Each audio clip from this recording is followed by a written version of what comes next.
Are more AEW stars jumping back to the WWE? We find out which WWE talent were pulled from the Royal Rumble matches over the weekend, and we have the backstage reaction to Jade Cargill's debut, all coming up in the news video right now. People have been jumping ship, Adam, from AEW to the WWE. Many people have done this now, and we have more potential news that more people could be doing a similar thing in the not too distant future. But also, potentially, in the very distant future. Dave Meltzer on Wrestling Observer Radio talking about the steel cage match on Collision between the House of Black and FTR and Daniel Garcia.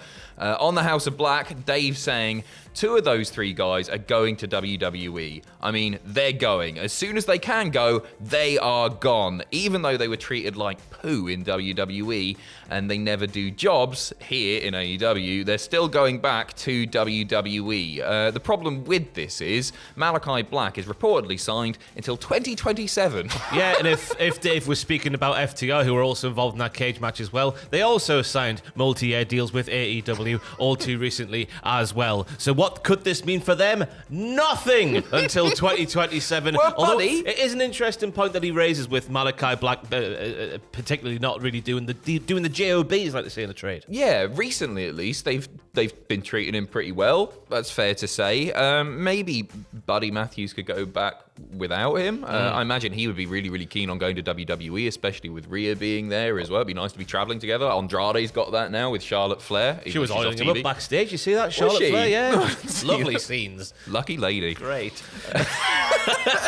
But yeah, I think the way, I don't know what it is, but just the way it feels like the House of Black, particularly in AEW, just feels like they are waiting. Not Brody King, so to speak, but definitely Buddy and Malachi. Just, I don't know what it is. As a fan watching, you just get the feeling that they're waiting to go back. Yeah, for sure. I mean, it's been on and off for both of them, hasn't it? Especially.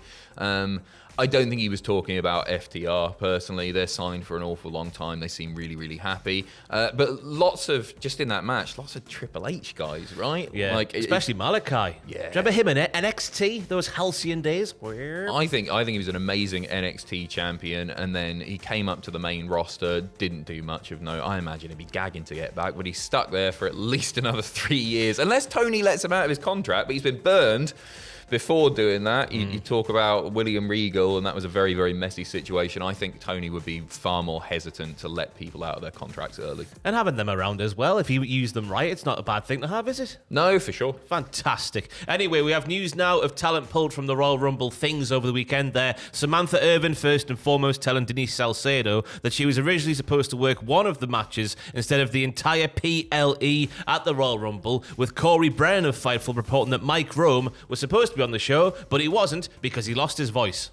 Well, it's not a bad thing. Samantha Irvin's better. She's the best in the game at the moment. She's incredible. I think she's amazing. I really like Mike Rome, by the way. I'm being unfair there. I think Samantha Irvin, if she's allowed to just continue doing what she does, I think she'll go down as one of the best announcers of all time. I think she's the passion that she displays. She just loves it. Yeah. And you can tell, she's so fun to watch. She adds so much to the ring introductions of all of the wrestlers. I follow her on Instagram, and those videos, she's just loving every moment of it. I think she's awesome. It is.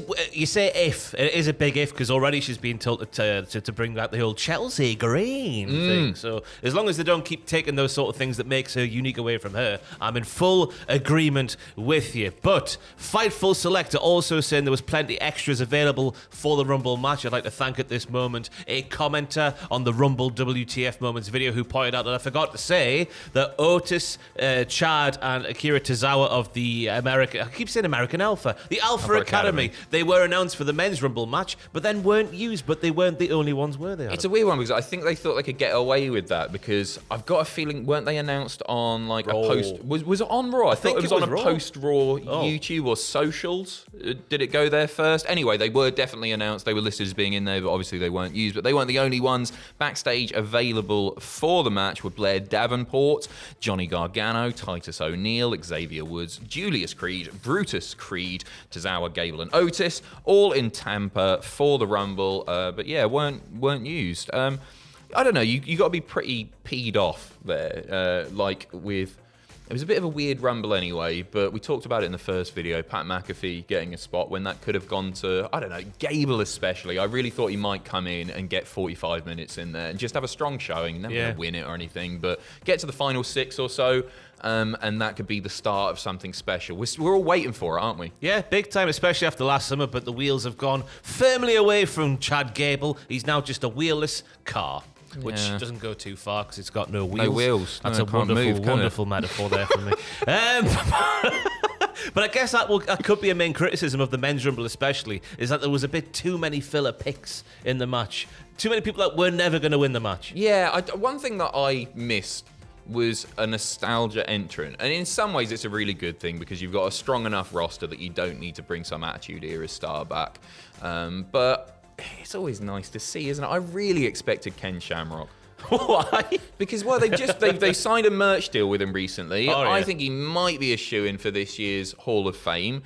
And just seeing Shamrock come out, the clock's ticking, right, for Ken Shamrock. And you want to get him in there while he's still able to do what he does. And I was just a bit disappointed. And with the number of casual fans who start tuning into WWE again at the Royal Rumble, road to WrestleMania, and then they switch off, you just think that maybe an Attitude Era star, they go, I used to watch him, get him on board a little bit more. I was a bit disappointed there. It was a bit of a rushed match, but there's a reason for that, isn't there? There is. Fightful Selector saying the Women's Royal Rumble was internally listed to last 55 minutes, but ended up going over 65 minutes instead, making it the second longest Women's Royal Rumble ever following 2019's match. And I tell you what, in this world where all we read about is the men going too long and the women's matches getting curtailed, good on them. Why not?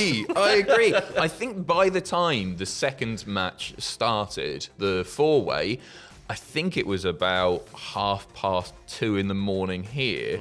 And you know what? Just make Roman move a little bit quicker to the ring. Forget cutting the men's rumble. The women have gone long, right? Just get him pegging it down there. Do an Ultimate Warrior. I did notice that Randy Orton was scuttling rather quickly compared to what he normally does for his entrance there. But yeah, to be fair, the women's match was better than the men's, so it's not as if it was a bad thing this year. And finally, we end on news, the backstage reaction to Jade Cargill's very impressive WWE in-ring debut at the Women's Royal Rumble match. Dave Meltzer on Wrestling Observer Radio said that while Cargill was made an impressive debut, it was clear that she wasn't on the same level as any other talent just yet. What does he mean? I'm not sure on she this. was above the levels of the women's wrestlers in that match, I would have said. I thought she looked excellent, and obviously she was just doing big stuff. But I didn't notice it personally. I thought she looked really, really tremendous. I think people are a little bit unfair with Jade sometimes, because you talk about Jade and it's like, well, she might be in the Performance Center for like 2 years. Obviously, we've seen her now. She might be there for 2 years because she is so green. I don't think she's as green as people make out. There's a lot that needs doing still, but people talk about her like she's been like training for 3 months. and that's all the time she's been doing it. She showed great improvements in her run in AEW. I fully expect her to have a WrestleMania match. I think she's good to go, but you need to put her in there with the right opponent. You need to put her in there with a ring general like a Becky Lynch. Bianca's a good shout. But then again, I would say that not many lasses can do the spot she was doing in that match, like picking up Nia Jax, for example, with relative ease, like she was doing. There's not many ladies on the roster who can do that. And what happened to accentuating the positives and hiding the negatives in wrestling? That's the thing we used to do back in the day. Goldberg can do it. Back in the day? I remember. Brian Alvarez, by the way, adding to this, I was told that she has a hard time remembering a lot of stuff, so she needs to get out there and start doing a bunch of matches with veteran WWE women on the road. Give her Natalia. Get her ready if she's going to make her big WrestleMania debut. So it sounds like it's still maybe not on the WrestleMania debut. I think she will. Yeah, I think she will as well. And it also sounds like Tony Khan's still paying Dave and Brian a $5 to have a little go there and there. But anyway, catch up on our Royal Rumble content from over the weekend there. Have a look at what a sidekick picked before the Rumble. They did very well indeed. Nailed it. Yeah, they got really well. What happened at the Rumble? WTF for the Rumble is the live stream still on the channel. Yeah, it's the live stream if you fancy. That on demand. We've got 5 hours to kill. All the fun in the world. I've been Ross, joined by Adam, and we'll see you very soon. Sorry. I've got the